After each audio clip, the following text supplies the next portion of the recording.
একবার ভাবুন তো, ইংরেজি সাহিত্যের সবচেয়ে বড় কিংবদন্তি যদি তিনি যদি আসলে ষোড়শ শতাব্দীর এক অত্যন্ত চতুর পিআর বা জনসংযোগ কর্মকর্তা হয়ে থাকেন। হ্যাঁ, শুনলে বেশ বড়সড় একটা ধাক্কা লাগে, তাই না? একদমই তাই।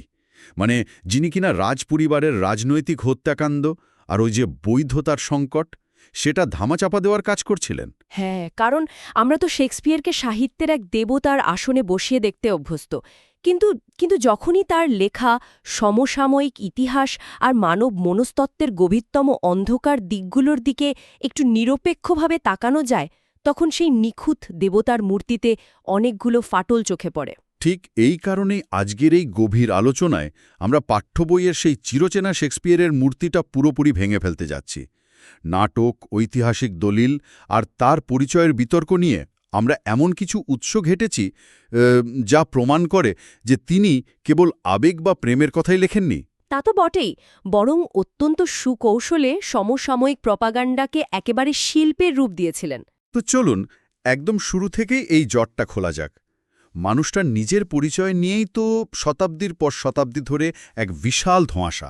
একেবারে শেক্সপিয়ারের কাজ নিয়ে কথা বলার আগে স্বয়ং মানুষটিকে নিয়ে যে রহস্যটা রয়েছে সেটা বোঝা খুব জরুরি।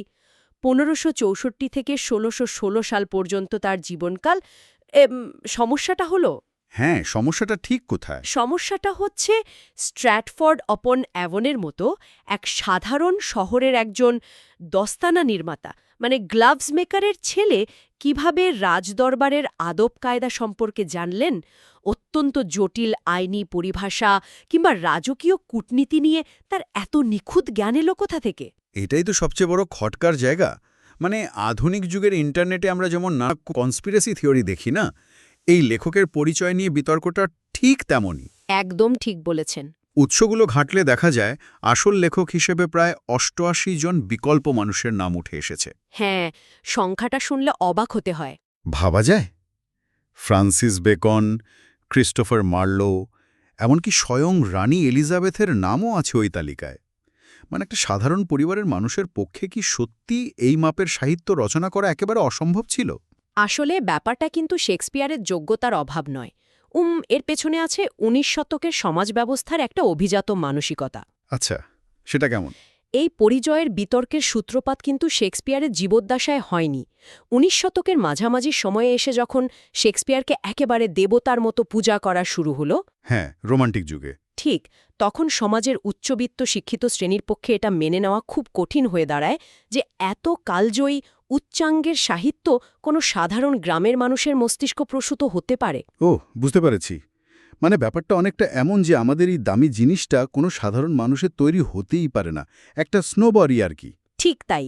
কিন্তু ইতিহাস আসলে কি বলছে? ইতিহাস কিন্তু খুব স্পষ্টভাবে শেক্সপিয়ারকে স্বীকৃতি দেয়। তাই? প্রমাণ আছে তার? হ্যাঁ, যোগী সমসাময়িক সমস্ত ঐতিহাসিক প্রমাণ, বইয়ের টাইটেল পেজ আর বেন জনসনের মতো অন্যান্য সমসাময়িক কবিদের সাক্ষ্য বিশ্লেষণ করা হয়, তবে এটা প্রমাণিত হয় যে স্ট্র্যাটফোর্ডের ওই মানুষটি আসল লেখক। আচ্ছা, তাহলে ধরে নেওয়া যাক যে তিনিই লেখক। কিন্তু পরিচয়ের রহস্য যদি আমরা সরিয়েও রাখি, তার লেখাগুলো যে তৎকালীন রাজপরিবারের অত্যন্ত শক্তিশালী রাজনৈতিক হাতিয়ার হিসেবে ব্যবহৃত হয়েছিল তা একেবারে স্পষ্ট। তা অস্বীকার করার উপায় নেই। বিশেষ করে ম্যাকবেথ নাটকের দিকে তাকালে ইতিহাসের এক ভয়াবহ শৈল্পিক বিকৃতির চিত্র চোখে পড়ে। একদম ঠিক। শেক্সপিয়ার তার ম্যাকবেথ নাটকের রসদ সংগ্রহ করেছিলেন রাফায়েল হলিনশেডের ক্রনিকলস নামক বই থেকে। কিন্তু বাস্তব ইতিহাসের সাথে শেক্সপিয়ারের বর্ণনার বলতে গেলে আকাশ-পাতাল তফাত। আচ্ছা, কিরকম তফাত? হলিনশেডের বর্ণনা অনুযায়ী বাস্তব ইতিহাসে ব্যাংকো নামে যে চরিত্রটি আছে সে আসলে রাজা ডাঙ্কান হত্যার একজন সহযোগী ছিল, আর আসল ম্যাকবেথ তিনি মোটেও কোনো রক্তপিপাসু দানব বা স্বৈরশাসক ছিলেন না। দাঁড়ান, একটু থামুন। আপনি বলছেন আসল ম্যাকবেথ ভালো মানুষ ছিলেন? শুধু ভালো মানুষ নন, তিনি ১৭ বছর অত্যন্ত সফল, ন্যায়পরায়ণ আর শান্তিপূর্ণভাবে স্কটল্যান্ড শাসন করেছিলেন। অবিশ্বাস্য। হ্যাঁ, এমনকি তার রাজ্য এতটাই সুরক্ষিত ছিল যে তিনি নিশ্চিন্তে স্কটল্যান্ড ছেড়ে রোমে তীর্থযাত্রাতেও গিয়েছিলেন। তাহলে শেক্সপিয়ার একটা সত্যিকারের ঐতিহাসিক ঘটনাকে এভাবে পুরো উল্টে দিলেন কেন? ম্যাকবেথকে বানালেন খলনায়ক আর ব্যাংকোকে বানালেন অত্যন্ত সৎ আর নির্দোষ একজন মানুষ? কেন এই মিথ্যাচার? কারণটা পুরোপুরি রাজনৈতিক এবং আত্মরক্ষামূলক। তখন ইংল্যান্ডের ক্ষমতায় সদ্য বসেছেন রাজা প্রথম জেমস। তিনি ছিলেন স্কটিশ বংশোদ্ভূত, আর তিনি দাবি করতেন যে ওই ব্যাংকই হচ্ছে তার সরাসরি পূর্বপুরুষ। ওহ আচ্ছা, এবার হিসেবটা মিলছে। এখন ভাবুন, নতুন রাজাকে খুশি করার জন্য শেক্সপিয়ার তো আর রাজার নিদের পূর্বপুরুষকে একজন রাজহত্যাকারী হিসেবে মঞ্চে দেখাতে পারেন না। তাই ব্যাংককে তিনি একজন শহীদ হিসেবে চিত্রিত করেন। অর্থাৎ এটা পুরোপুরি একটা পিয়ার স্টান্ট। কিন্তু শুধু তো রাজাকে খুশি করা নয়, তৎকালীন সমাজের একটা চরম ভীতিকর অবস্থাও তো এই নাটকের পেছনে কাজ করছিল। ১৬০৫ সালের বিখ্যাত গান পাউডার প্লটের কথা তো আমরা এড়াতে পারি না। ঠিক, এখানে উল্লেখ করা প্রয়োজন যে আমরা এই গভীর আলোচনায় কোনো পক্ষের মতাদর্শগত অবস্থান নিচ্ছি না, কেবল ঐতিহাসিক সত্যের নিরপেক্ষ বিবরণ দিচ্ছি। হ্যাঁ, সেটা পরিষ্কার করে দেওয়া ভালো। এই গানপাউডার প্লট কোনো সাধারণ রাজনৈতিক বিক্ষোভ ছিল না।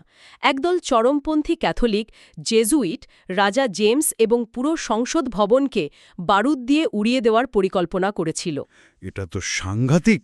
এটা ছিল ষোড়শ শতাব্দীর প্রেক্ষাপটে বর্তমান সময়ের কোনো দেশের সংসদ ভবনে বোমা মেরে পুরো সরকার ব্যবস্থাকে ধ্বংস করে দেওয়ার মতো একটা ভয়ানক ব্যাপার। তো এই ষড়যন্ত্র ধরা পড়ার পর পুরো জাতির মধ্যে যে একটা চরম প্যারানয়া বা মানসিক আতঙ্ক তৈরি হয়েছিল, সেটা তো নাটকেও স্পষ্ট, বিশেষ করে ম্যাকবেথের সেই পোর্টার বা দারোয়ানের দৃশ্যে। একদম। দারোয়ান যখন ইকুইভোকেশন বা দ্ব্যর্থবোধক কথা বলার প্রসঙ্গ টানে, সেটা তো সরাসরি ওই ষড়যন্ত্রকারীদের বিচার প্রক্রিয়ার দিকেই ইঙ্গিত করছিল, তাই না? তারা আদালতে মিথ্যা না বলেও এমনভাবে কথা বলতো যাতে সত্যটা গোপন থাকে। ঠিক ধরেছেন। আবার শেক্সপিয়ার যে কত বড় একজন রাজনৈতিক কৌশলবিদ ছিলেন সেটা হেনরি দ্য ফিফথ নাটকেও দেখা যায়। হ্যাঁ, ওই যে সেন্ট ক্রিসপিন্স ডেতে রাজা হেনরির বিখ্যাত ভাষণটি। হ্যাঁ, ওই ভাষণটির দিকে তাকালে অবাক হতে হয়। ১৫৮৮ সালে স্প্যানিশ আর্মাডা মোকাবিলার আগে রানী এলিজাবেথ তার সৈন্যদের সামনে যে তেজস্বী ভাষণ দিয়েছিলেন, হেনরির ভাষণের সুর একেবারে সেটারই প্রতিধ্বনি। মানে কপি পেস্ট? অনেকটা তাই। দুই ভাষণেই আসন্ন মৃত্যুকে তুচ্ছ করে বিজয়ের পর অমরত্বের প্রতিশ্রুতি দেওয়া হয়েছে। তাহলে যদি আমরা বিন্দুগুলো মেলাই, শেক্সপিয়ার কি তাহলে শুধুই একজন মহান নাট্যকার ছিলেন, নাকি তিনি তৎকালীন রাজতন্ত্রের ডিভাইন রাইট অফ কিংস বা রাজাদের দৈব অধিকার প্রতিষ্ঠার জন্য কাজ করে যাচ্ছিলেন? হ্যাঁ, এই ধারণাটা তো তখন মানুষের মনে গেঁথে দেওয়া খুব জরুরি ছিল যে রাজারা হচ্ছেন ঈশ্বরের সরাসরি প্রতিনিধি। রাজতন্ত্রের বৈধতা নিয়ে যাতে কেউ প্রশ্ন তুলতে না পারে, সেটাই ছিল এই আখ্যানগুলোর মূল লক্ষ্য। যখনই কেউ রাজার বিরুদ্ধে গেছে, প্রকৃতির স্বাভাবিক নিয়ম ভেঙে পড়েছে। একদমই তাই। শেক্সপিয়ার শুধু রাজনৈতিক গল্পই বদলাননি, ক্ষমতার লোভে একজন মানুষের পতন কিভাবে তার চারপাশের পুরো প্রকৃতি বা ইকোসিস্টেমকে ধ্বংস করে সেটাও বুঝিয়েছেন। ম্যাকবেথের ডাইনিদের ভবিষ্যৎবাণী বা নিয়তি বনাম স্বাধীনিচ্ছার বিষয়টা খেয়াল করুন। ডাইনিরা বা উইয়ার্ড সিস্টার্স তো ম্যাকবেথকে রাজহত্যার প্ররোচনা দিয়েছিল। হ্যাঁ, প্রলোভন দেখিয়েছিল ঠিকই, কিন্তু নির্দেশ দেয়নি। উইয়ার্ড শব্দটি এসেছে প্রাচীন ইংরেজি উইয়ার্ড থেকে, যার অর্থ ভাগ্য বা নিয়তি। তারা শুধু ভবিষ্যতের একটা লোভনীয় ছবি এঁকেছিল। এটাকে কিন্তু খুব সহজেই আধুনিক যুগের সোশ্যাল মিডিয়া অ্যালগোরিদমের সাথে তুলনা করা যায়। চমৎকার একটা উপমা। কিভাবে? ধরুন, অ্যালগোরিদম ঠিক জানে আপনার মনের ভেতরে কোন সুপ্ত লোভ বা রাগটা লুকিয়ে আছে। সে ক্রমাগত আপনাকে উস্কানিমূলক কন্টেন্ট দেখায়, প্ররোচিত করে। কিন্তু শেষ পর্যন্ত সেই কন্টেন্টে ক্লিক করার বা ধ্বংসাত্মক একটা কাজ করার চূড়ান্ত সিদ্ধান্তটা তো মানুষের নিজেরই থাকে। একদম ঠিক। ম্যাকবেথের ক্ষেত্রেও ঠিক তাই ঘটেছিল। আর তার এই একটি ব্যক্তিগত সিদ্ধান্তের কারণে পুরো প্রকৃতির ভারসাম্যটাই নষ্ট হয়ে গেল। প্রকৃতির এই বিদ্রোহের জায়গাটা শেক্সপিয়ার অসাধারণ দক্ষতায় বুঝিয়েছেন। তৎকালীন মানুষের বিশ্বাস ছিল গ্রেট চেইন অফ বিইংয়ে, অর্থাৎ রাজার সাথে প্রকৃতির একটা নিবিড় সম্পর্ক রয়েছে। রাজা খুন হওয়ার পর প্রকৃতির খাদ্য শৃঙ্খলটাই উল্টে যায়। দিনের বেলাতেও অন্ধকার নেমে আসে। একটি সাধারণ প্যাঁচা একটি শিকারী বাজ পাখিকে আক্রমণ করে হত্যা করে। এখানে বাজ পাখি হল রাজা আর প্যাঁচা হল স্বয়ং ম্যাকবেথ। শুধু তাই নয়, ডানকানের শান্ত সুন্দর ঘোড়াগুলো নাকি বন্য হয়ে একে অপরকে খেয়ে ফেলেছিল। হ্যাঁ, ক্যানিবালিজম। এই স্বজাতি ভক্ষণ তো আসলে ম্যাকবেথে নিজের জাতির প্রতি, নিজের রাজার প্রতি করা বিশ্বাসঘাতকতারই একটা আক্ষরিক রূপক। আর এই প্রকৃতি যখন বিদ্রোহ করে, তখন মানুষের মনস্তত্ত্ব তো আর স্বাভাবিক থাকতে পারে না। লেডি ম্যাকবেথের দিকে তাকালেই সেটা খুব স্পষ্ট হয়। লেডি ম্যাকবেথের স্লিপ ওয়াকিং বা ঘুমের ঘোরে হাত ধোয়ার দৃশ্যটি কেবল একটা নাটকীয় মুহূর্ত নয়। আধুনিক মনোবিজ্ঞানের ভাষায় এতে কম্পালশন নিউরোসিস এবং হিস্টেরিক্যাল অ্যামনেশিয়া এক নিখুঁত উদাহরণ। একটু বুঝিয়ে বলবেন বিষয়টা? অবশ্যই। যখন কেউ প্রচণ্ড মানসিক ট্রমার মধ্যে দিয়ে যায় কিন্তু জাগ্রত অবস্থায় সেটা অস্বীকার করে একটা শক্ত মুখোশ পরে থাকে, তখন তার অবচেতন মন ঘুমের মধ্যে সেটা বের করে আনে। মানে অবদমিত অপরাধবোধ? ঠিক। লেডি ম্যাকবেথ শুধু কাল্পনিক রক্তের দাগ মোছার জন্যই বারবার হাত ঘষতে থাকেন না, তিনি রক্তের গন্ধ পান। এটা হলো সেন্সরি হ্যালুসিনেশন। ডাঙ্কনের খুনের পর তারা শুধু একজন রাজাকেই খুন করেননি, তারা মানুষের মানসিক শান্তি অর্থাৎ ঘুম জিনিসটাকেই খুন করে ফেলেছিলেন। আর সবচেয়ে চমকপ্রদ ব্যাপারটা হল মনস্তাত্ত্বিক এই ভাঙন শেক্সপিয়ার শুধু গল্পের মাধ্যমেই দেখাননি, নাটকের ভাষার গঠন ও ছন্দের ভেতরেও এই হতাশা লুকিয়ে রেখেছিলেন। হ্যাঁ, টেকনিক্যাল দিক দিয়ে এটা দারুণ। পঞ্চম অঙ্কের পঞ্চম দৃশ্যে ম্যাকবেথের সেই বিখ্যাত স্বগতোক্তির কথা ভাবুন। স্ত্রী মারা যাওয়ার খবর শোনার পর ম্যাকবেথ বলছেন, tomorrow and tomorrow and tomorrow. কিন্তু এখানে ভাষার একটা দারুণ কারুকাজ আছে। ঠিক ধরেছেন। শেক্সপিয়ারের সাধারণ ছন্দ বা আয়াম্বিক পেন্টামিটার এর গঠনটা কিন্তু খুব সুনির্দিষ্ট। এটি অনেকটা মানুষের স্বাভাবিক হৃদস্পন্দনের মতো শোনায়, একটা দুর্বল মাত্রার পর একটা সবল মাত্রা। অনেকটা দ্য ডাম এরকম, তাই তো? একদম। লাইনের শেষে গিয়ে একটা জোর বা স্ট্রেস থাকে, কিন্তু ম্যাকবেথের ওই মোনোলগের অনেক লাইনের শেষে ছন্দটা পুরোপুরি ভেঙে যায়। শেক্সপিয়ার এখানে ফেমিনিন এন্ডিং বা দুর্বল মাত্রার সমাপ্তি ব্যবহার করেছেন, অর্থাৎ লাইনের শেষে একটা অতিরিক্ত দুর্বল সিলেবেল বা মাত্রা যোগ করেছেন। অর্থাৎ ছন্দটা তখন আর দাডামে থাকছে না, সেটা হয়ে যাচ্ছে tomorrow and tomorrow and tomorrow.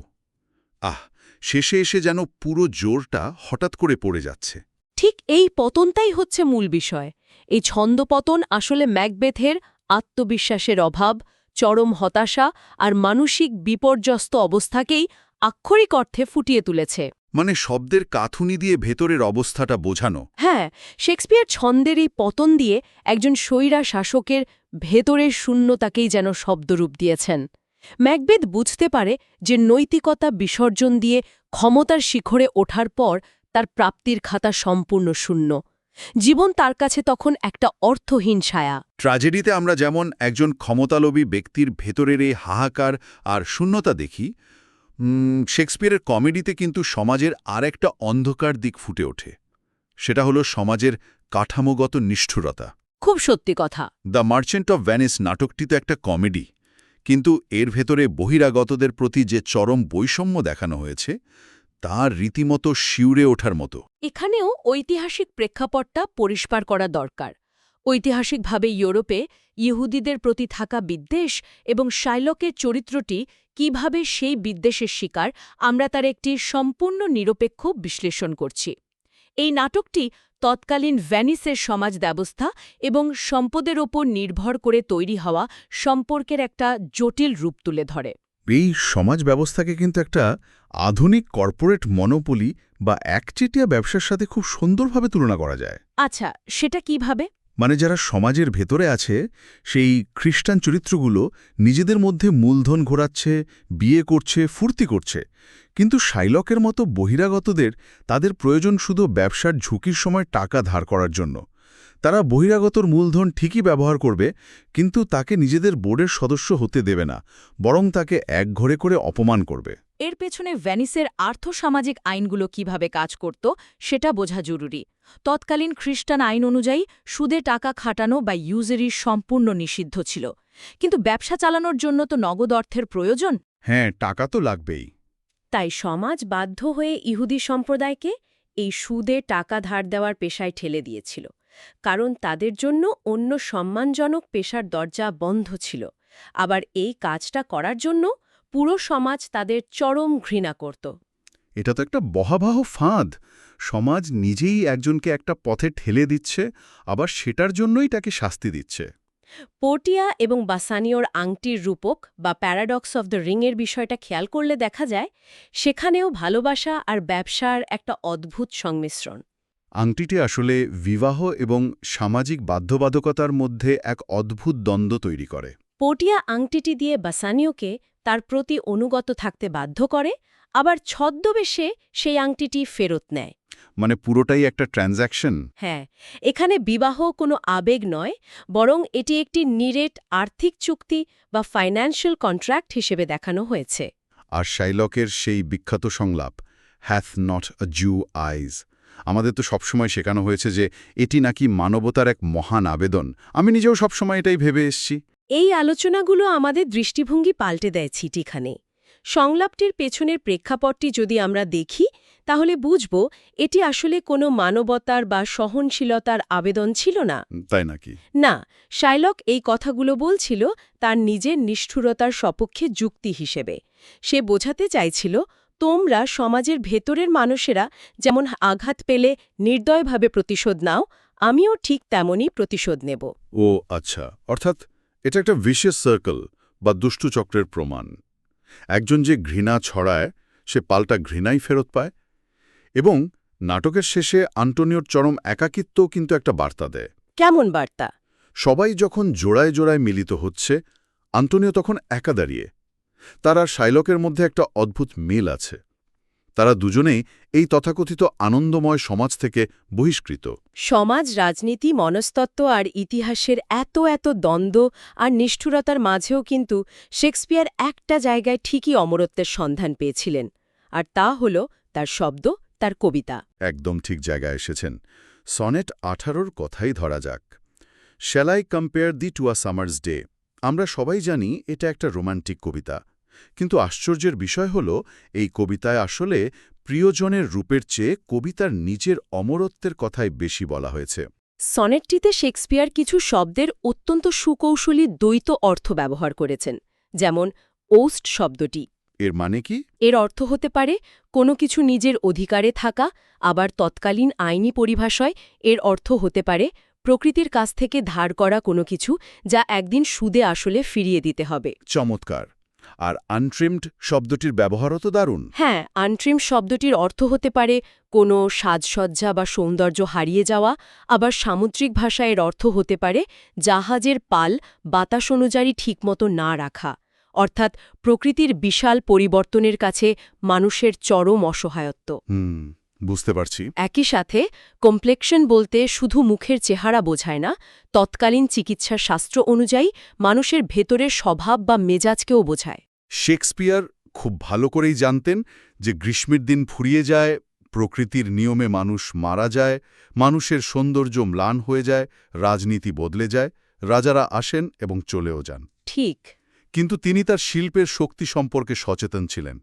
তিনি জানতেন যে তার এই শব্দগুলো অনন্তকাল বেঁচে থাকবে। এই সনেটটি আমাদের মনে করিয়ে দেয় যে মানুষের জীবন ক্ষণস্থায়ী হলেও একটি শক্তিশালী আখ্যান বা নিরেট শব্দাবলী অনন্তকাল টিকে থাকতে পারে। ইতিহাস, রাজনীতি আর শিল্পের এই দীর্ঘ যাত্রার আমরা অনেকগুলো মুখোশ উন্মোচন করলাম। সবশেষে একটি গভীর ভাবনার বিষয় কিন্তু থেকেই যায়। সেটা কি? আমরা আজ ইতিহাস হিসেবে যা জানি তার কতটুকু আসলে নিরেট সত্য আর কতটুকু শেক্সপিয়ারের মতো প্রতিভাবান শিল্পীদের তৈরি করা চমৎকার আখ্যান।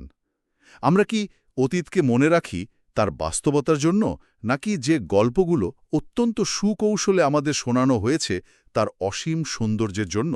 সত্যি, বাস্তব আর আখ্যানের এই সূক্ষ্ম সীমারেখাতেই তো আমাদের বসবাস। আজ এই গভীর আলোচনা এ পর্যন্তই। আশা করি শেক্সপিয়ারের চেনা জগতের এক অচেনা রূপ সবার সামনে তুলে ধরতে পেরেছি। কথা হবে পরের আয়োজনে।